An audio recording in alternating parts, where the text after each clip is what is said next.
Good afternoon, fellow viewers. I hope you reminded your friend that let's subscribe. As I told you, Sabi is on the scene and have come. Please, let's continue where we ended. I promised you that before February ends, we should end with the paper 1 internal examination, meaning school certificate, mathematics paper 1. So today we are going to continue where we ended. We are going to look at question number 10. Under question number 10, there is a question to do with a set where they have given us that, given that E is equal to natural numbers less than 10.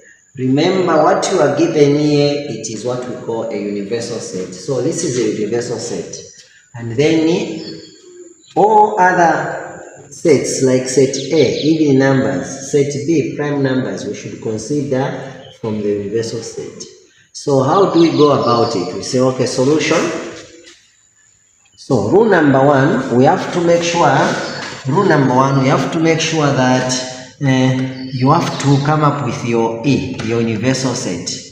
So they are talking about natural numbers. They start from 1, 2, 3, 4, 5, 6, 7, 8, 9. Don't include 10 because they say less than 10. So it is from the same set. That's where I'll get the set of A. What are the members? What are the members of set A? Oh, they have talked about even numbers. 2, 4, 6, 8. These are the set of even numbers. What about prime numbers? These are numbers with only 2 factors, 1 and itself. They can only allow 1 and itself to enter into them, meaning that these are from there. The first one is 2. I can see a 3. I can see a 5. I can see a 7. Some people would say, sir, what about 9? 9 is not a prime number because it has got more than 2 factors. Then from here, I can now look at A complement. I'll say A complement.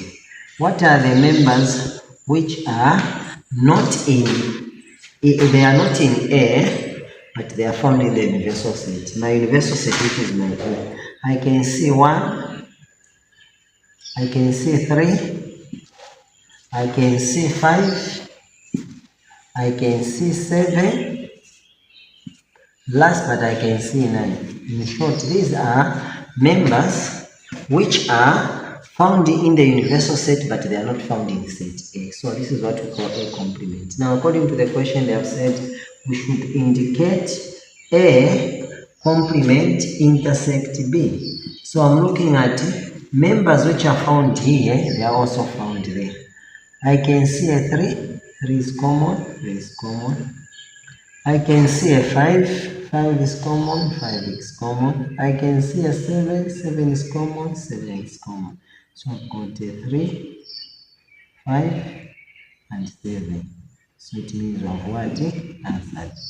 However, we can also use the Venn diagram, but this is the best. What is the key here? The key thing is, are you able to come up with the natural numbers less than 10? If you don't know the natural numbers, that's where the problem would be. But in this case, we are told natural numbers, they go up to 9 because they're less than 10. And you are able to know what are your even numbers. And from there, you come up with what we are calling A complement. And then B, set of prime numbers. Then you look at what is common between A complement intersect B. And these are the common elements. So I feel we can proceed. Please remember to subscribe and share the link with your friend. Please, let's continue, and this is what we are expected to do. If this was the 10A, we expected to do 10B. Thank you. Let's continue and see.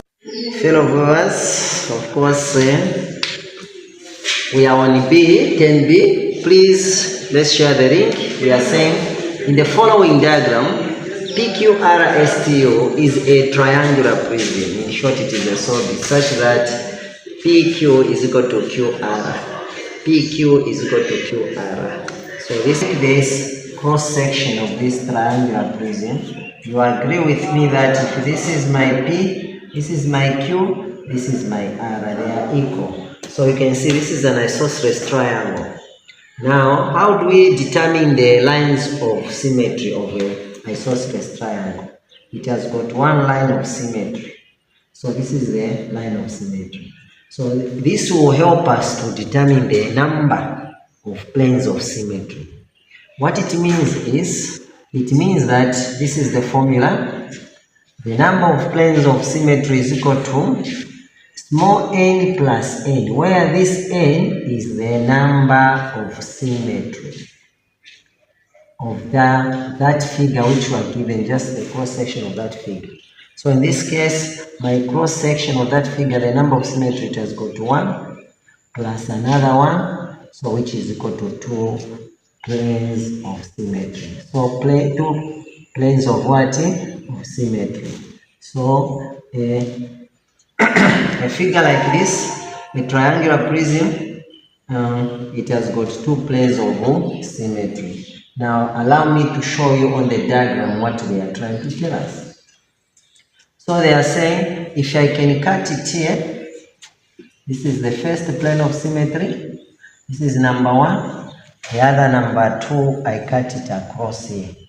So this one, it looks like the other side, so this is the second one. So these are the 2 planes of symmetry. So this is how we calculate the number of planes of what? Symmetry.